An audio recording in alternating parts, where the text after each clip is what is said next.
Okay. I understand exactly what you guys are saying. But hey, Scott, can you hold this for me? But I just wanted to explain to you guys what I was thinking. The reason why the gabber drain is so important, I'm sorry, Scott. The reason why the gabber drain is so important to get it installed before the transom is because I'm going to cut this PVC pipe at an angle so that it matches the gabber drain. And I'm going to put some 4200 around it, stick it on there. Well, first I'm going to put a little bit of peanut butter here, lay the pipe in there, smash it up, have somebody hold the tip of the pipe so that it smashes up against perfectly against the installed garbage drain. Then, when I install the transom and all that stuff squishes out, that's what I'm going to use to make the fillet. And then, depending on how much I got in the batch, I was going to use it to fill this void. And I was going to do all of that at the same time. And that's why that's the reason why the garbage drain is such a big deal right now. Now, what I could do is, okay, Scott, you can take it down.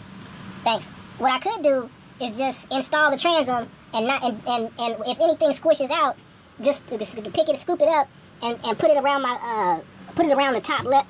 Excuse me, the top left and right fillets, and then just wait and do the bottom later after the garbage drain after the drain is in, you know.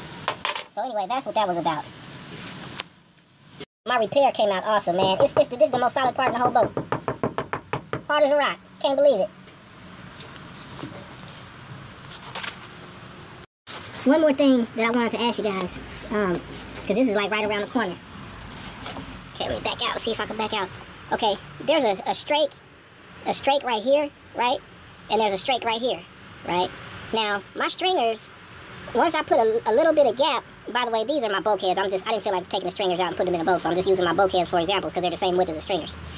Now, if you look right here, you can see that my stringers are going to be outside of the strake. And I was concerned about that because I can't remember. The old stuff was so rotted, I don't really remember if it was in the strike or not. Tonight I'm going to go look at all my old videos and all my pictures, all my uncut footage, and see if I can see exactly, you know, how that was.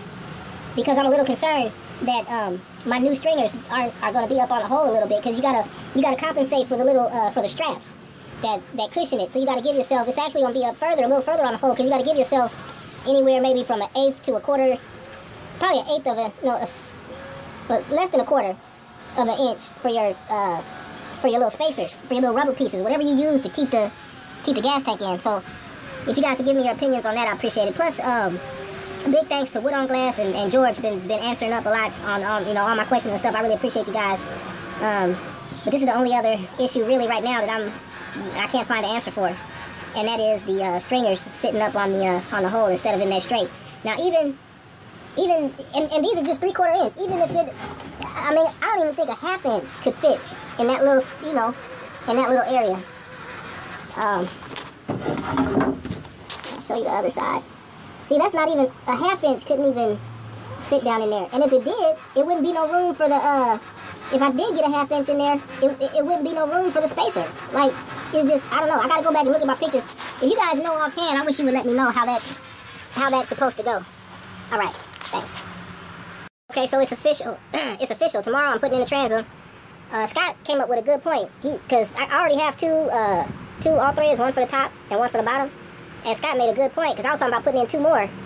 And Scott made a good point that you don't want to tighten it down too tight, because you don't want to crack the back of the boat, crack your, you know, that layer of existing fiberglass. So that was a really valid point. So I want to know if you guys could give me a tip on how tight to tighten it. I'm gonna put a quarter inch of peanut butter on the boat, and a 1/4 inch of peanut butter on the transom, and I'm gonna stick them together, and I'm gonna stick them together and clamp them in with the all threads.